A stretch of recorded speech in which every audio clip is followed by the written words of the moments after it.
Exclusive breastfeeding is giving baby breast milk only, with the exception of medication which must be prescribed for the first 6 months of life.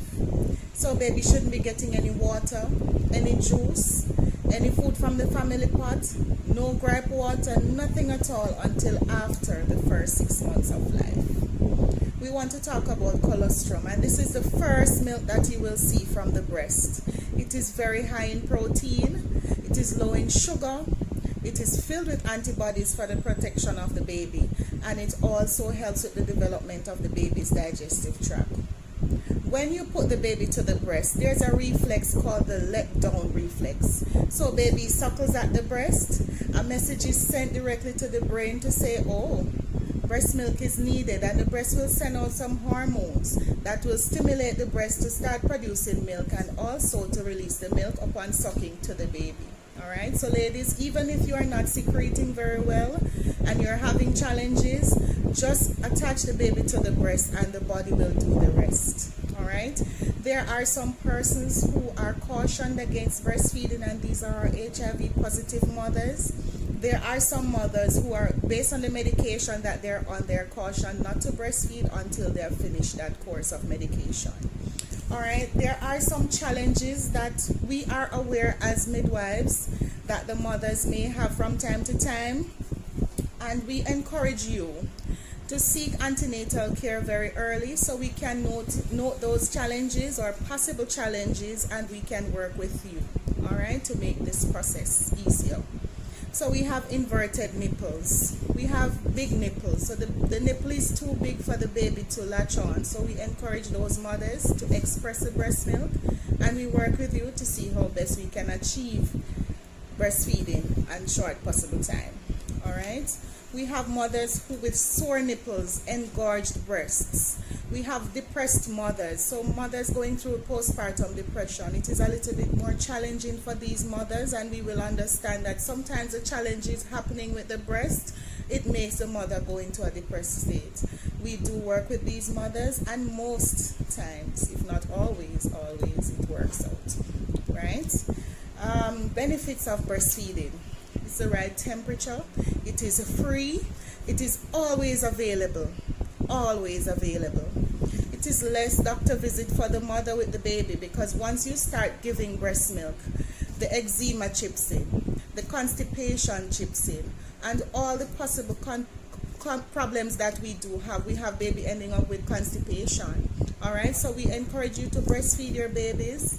There's also a benefit for the mother, right? Lowers the chance of having diabetes, heart disease, postpartum depression. So the bonding that is happening with you and your baby helps the mothers in their depression state if it occurs, right? Weight loss, it helps you with your weight loss. So ladies, if you had your flat tummies before, the more you breastfeed. And how do you know that baby is getting anything from the breast? When the baby suckles at the breast, you feel it in your uterus, you're feeling a little abdominal pain thereabout, and that's your flat belly coming back. Alright, it's also a family planning method. Alright, it saves you money, it saves time, it is right there, and it is very much available. Alright, and it also helps you with some cancers also. Ladies, I understand when you say that you have to return to work. So about a month or so before you go back to work, you start expressing the breast milk and you store it in your freezer.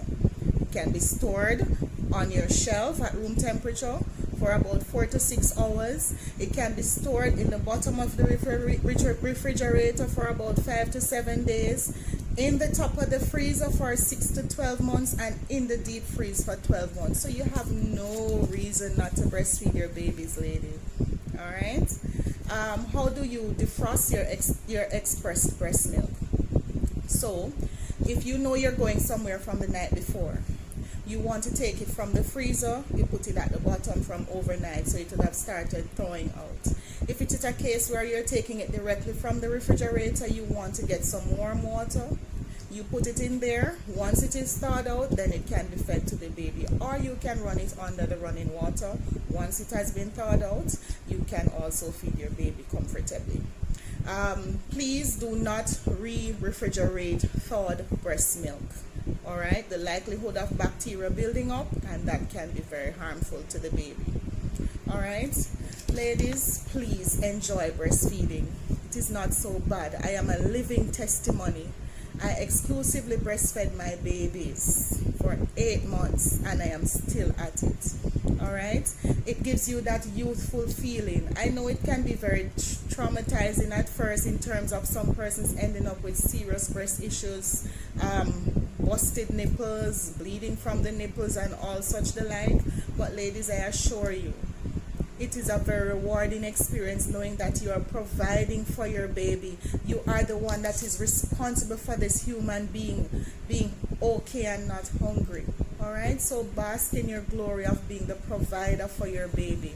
Ladies, it saves you time, it saves you money, and it saves you a whole lot of trauma. All right, so please reach out to your midwives. They are more than happy and willing to assist you. Enjoy breastfeeding. Enjoy breastfeeding. Thank you.